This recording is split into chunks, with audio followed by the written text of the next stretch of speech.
What's up everybody, my name is Colby Novak with Nocturnal Custom PC and Server, and in today's episode I'm going to show you exactly how you can make your very own home server or NAS unit out of parts you can find at your local tech shop and get results just like this. For this project you'll need a few things. First, some hard drives, some RAM, a sufficient power supply, a flash drive for UnRaid, and a motherboard and a dual-core CPU or better. First, we need to take off the side panels to get inside the case. Simply unscrew the two screws and the side panels should pop off easily.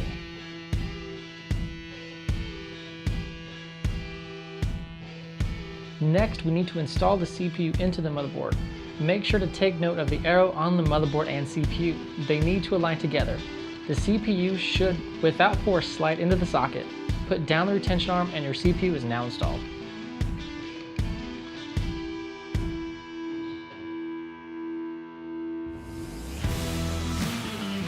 Next, we need to attach the heatsink. Make sure there is thermal compound on the CPU or heatsink. Click all 4 pins and make sure they are secure. Give it a little wiggle and check the underside to make sure all the clips have gone in securely.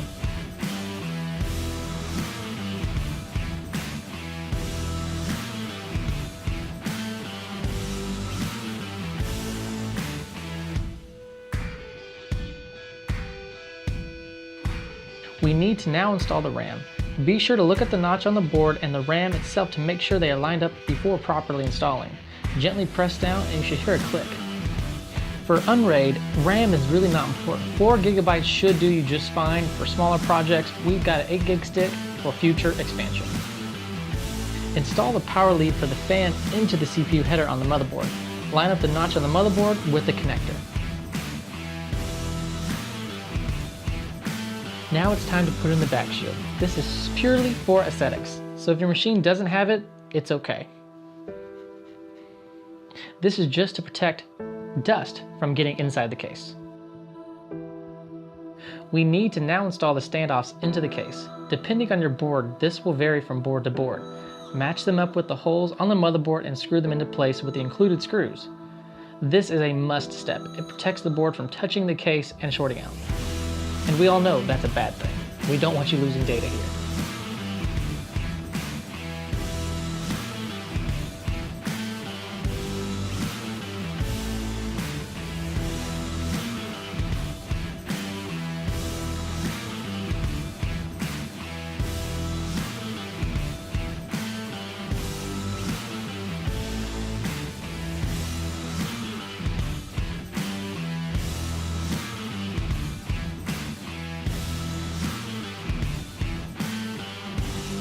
Let's install the power supply next. Simply slide it into place and screw it down. Simple as that.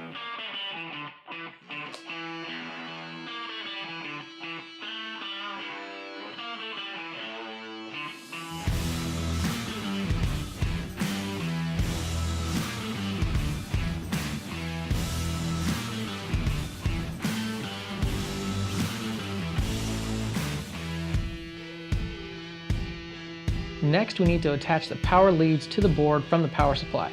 Connect the 24 pin and the CPU cable to their appropriate connection on the board.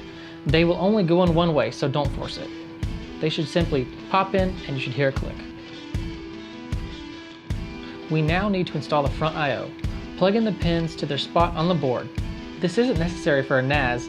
The only pin that we absolutely need is the power switch, and even then we could probably get away for it. Refer to the board manual for the pin diagram.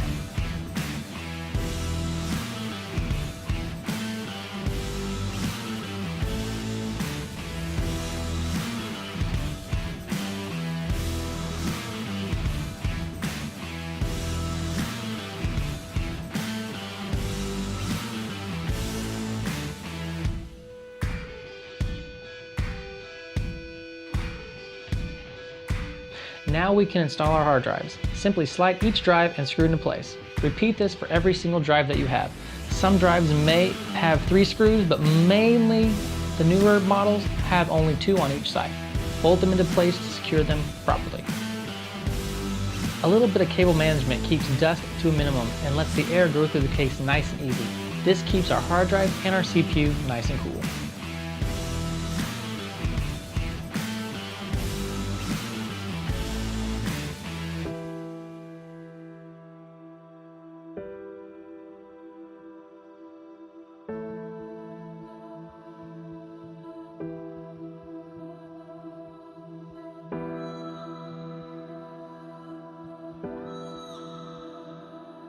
Now install the SATA power cables to the drives. Note the notch on the cable and on the drive. Line them up properly and plug it in. You shouldn't have to force this connection. It can only go in one way.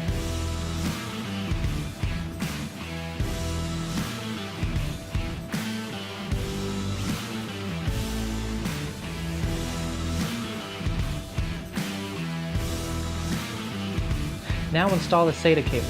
Just like the power cable, it can only go in one way. Line up the notch on the board and on the drive and on the cable and just snap it in. On SATA cables, you'll hear a snap if it's got a locking connector.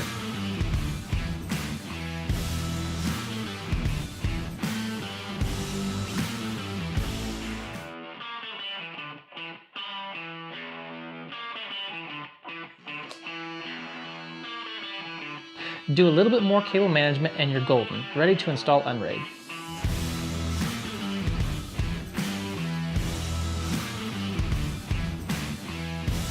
Installing UnRaid is quite easy. Go to LimeTech's website and download the latest version of UnRaid.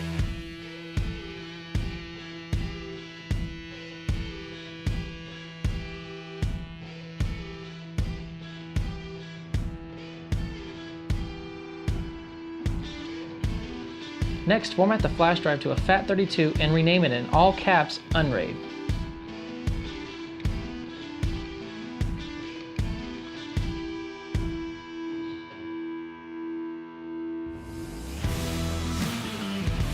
Next, take the files that you downloaded and copy them over to your flash drive.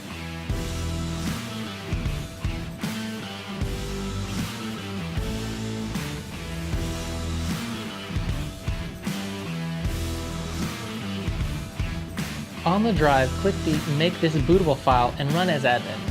Follow the instructions on your screen and you're set. Insert the flash drive into the new server and turn it on.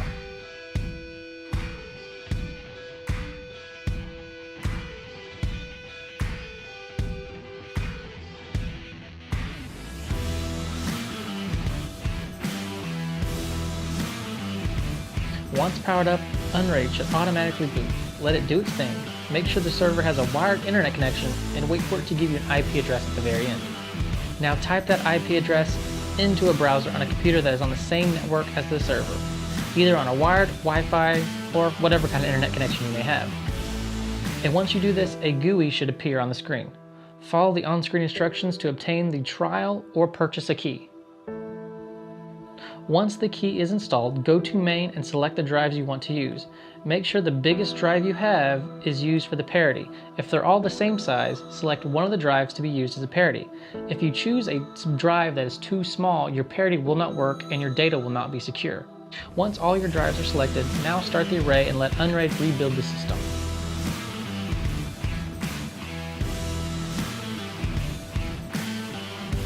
Next, let's add a few shares, that way we have the server all nice and organized. You can assign certain drives to certain shares, so if you have a quick RAID 0 array in the server, you can dedicate for that for one share.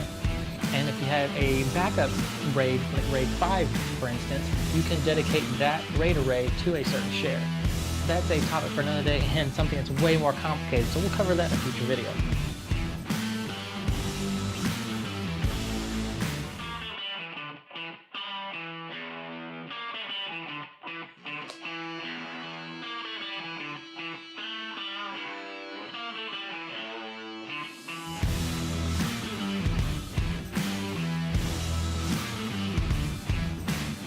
Now create a username and password by going to user in the top menu and click create new.